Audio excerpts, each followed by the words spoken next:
Hello everyone, আজকে আমি তোমাদের সাথে একটা অ্যাডভান্স কলকা টিউটোরিয়াল শেয়ার করব, যেটা তোমরা রিয়েল ব্রাইডের ওপরও ট্রাই করতে পারো বা শ্যুট পারপাসেও ইউজ করতে পারো।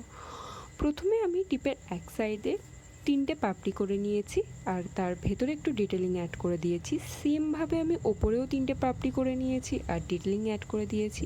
আমি কিন্তু টিপের সাইডে যে ফ্লাওয়ারগুলো করেছি সেখানে 3টে করেই পাপড়ি করেছি। তারপর নিচে আমি 2টো লিপস আর একটা ডট অ্যাড করে দিয়েছি, আর 3টে যে ফুল করেছিলাম তার দু সাইড থেকেও সেমভাবে একটা করে পাতা, একটা করে ডট। তারপর একটা লাইন টেনে সেই লাইনের এন্ডে আমি সেম ফ্লাওয়ারটা করে নিয়েছি 4টে পাপড়ি দিয়ে। তারপর সেই লাইনের নিচে একটা করে পাতা আর ওপরেও একটা করে পাতা, আর পাতার সাইড থেকে একটা করে ডট। এই সেমভাবে আমি পুরো লাইনটা কভার করেছি। তারপর আমি ফ্লাওয়ারের এন্ড থেকে আরও একটা লাইন টেনে নিয়েছি আর সেই লাইনের এন্ডেও সেম ফ্লাওয়ারটাই করে নিয়েছি। সেমভাবে ফ্লাওয়ারের ডিটেলিং অ্যাড করেছি।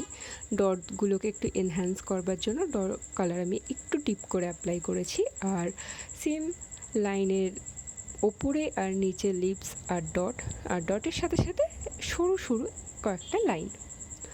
আর কলকাটাকে শেষ করবার জন্য আমি 3টে লিপস আর একটা ডট অ্যাড করেছি।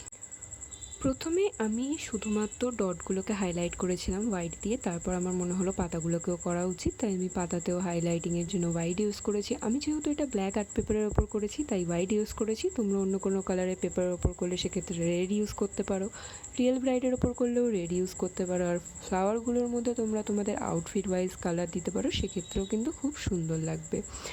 আর এই হচ্ছে আমার ফাইনাল কলকাটা।